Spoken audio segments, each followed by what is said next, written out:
Kita kembali kepada yang awal tadi, yang saya bilang di awal, ini anak orang, ini masa depan orang, ini kebanggaan orang. Ya, coba kita kembali kepada diri kita, anak kita juga ada, keluarga kita juga ada. Ada wise di situ, ada kebijakan di situ, bukanlah sekedar SOP atau ketentuan atau peraturan. Ada kasih sayang di situ. Nggak boleh ini, Pak Kepala SPN, nggak bisa begini caranya. Ini cara melaporkan cuman analisa kebencian kepada seseorang. Nggak bisa begini menyampaikan, oh ya si ini arogan, oh si ini nggak benar kelakuannya, oh si ini begini. Pak, Bapak mantan polisi jenderal Pak. Bapak-bapak ini melihatnya gimana nih Pak? Kok cuma melaporkan karena kebencian semata gitu? Gimana Pak? Analisa tadi Bu Feren bilang, oh ya MTD lah apalah itu namanya. Pak Kabid Dokes bilang, oh tidak ada tuh, ini baik, ini baik. Pak, evaluasi Pak. Rusak SPN kalau kayak gini. Seseorang, ini bisa terjadi kepada orang lain. Bapak bikin laporan aja kalau nggak suka sama dia, udah bikin ini nggak benar, analisanya begini. Pak, rusak Pak. Saya mau minta tanggapan mantan jenderal Pak. Bapak? Enggak mau Pak? Pak, ini mantan jenderal. Sayang Pak.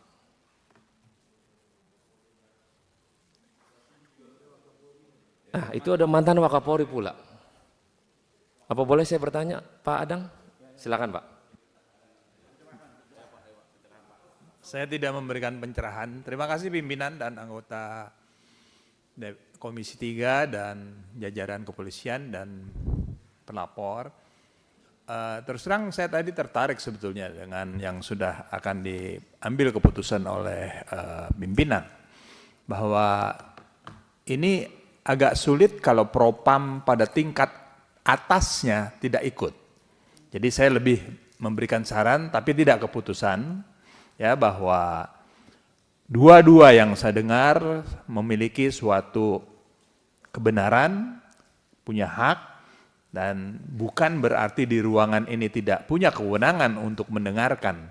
Tapi saran saya dari dua pihak ini sebaiknya memang secara lembaga politis seperti kita ini, baiknya kita ke Kapolri minta bahwa ini ditindaklanjuti oleh Propam sehingga diperoleh hasil yang sangat objektif dan betul-betul hasilnya bisa dipertanggungjawabkan.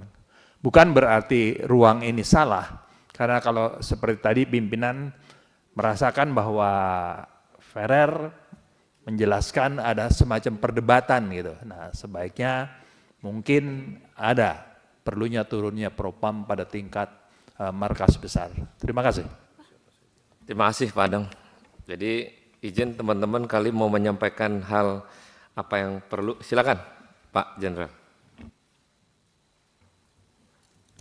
Terima kasih pimpinan. Yang saya hormati rekan-rekan dari Polda Jabar ya, dan dari keluarga Boni. Boni langsung ya? Oh ya.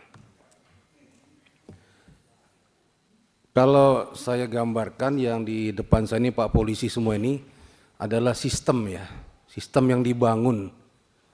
Ya tadi disampaikan Kabid Dokes, KSPN dengan bagian psikologi ya. Siapa Mbak Polwan nih? Siap, izin Ibda Feren. Sarjana psikologi. Sarjana psikologi. Ya. Dan keluarga daripada Boni. Saya pernah jadi polisi aktif, terakhir Kapolda. Saya pernah berkunjung ke SPN ya, Sekolah Polisi Negara.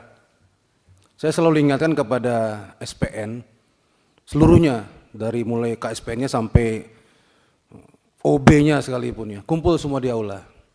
Saya ingatkan kepada mereka, hal yang suka dilupakan.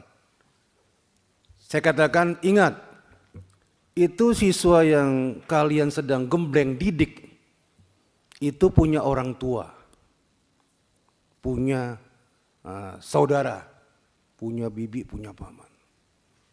Mereka berjuang masuk polisi. dan diterima. Dan ada kebanggaan di diri mereka, baik si anak itu sendiri maupun keluarganya. Mereka mengikuti terus latihan-latihan yang dilakukan, tahap bertahap. Bagaimana pelaksanaannya. Dan si anak dalam kesempatan tertentu laporan kepada keluarganya. Sampai saatnya lulus. Dan yang saya dengar beberapa yang mereka lulus, betapa bangganya mereka ya, keluarganya. Bangga sekali. Bahkan di satu kampung, kampungnya di pedalaman jauh. Itu anak itu pulang ke rumah, pakaian PDU. Berhenti di pinggir jalan besar, diapain? Disambut pakai andong. Kayak pengantin.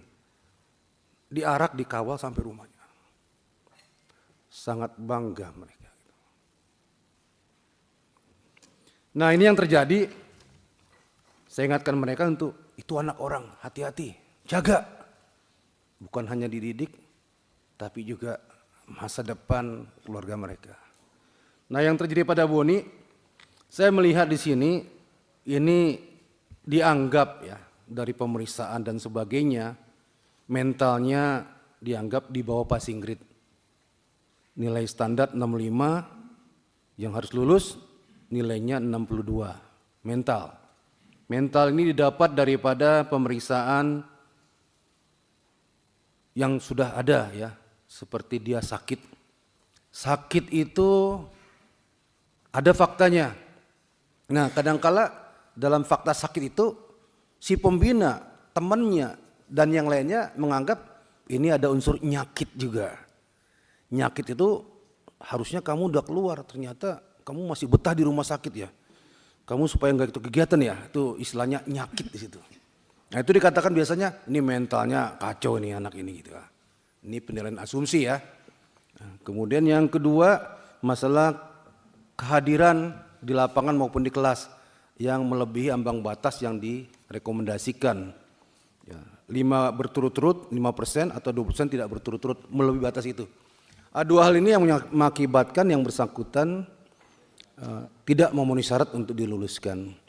Saya lihat prosesnya sudah betul semuanya, sudah mengacu kepada ketentuan, ya, peraturan, ketentuan, SOP dan lain-lain.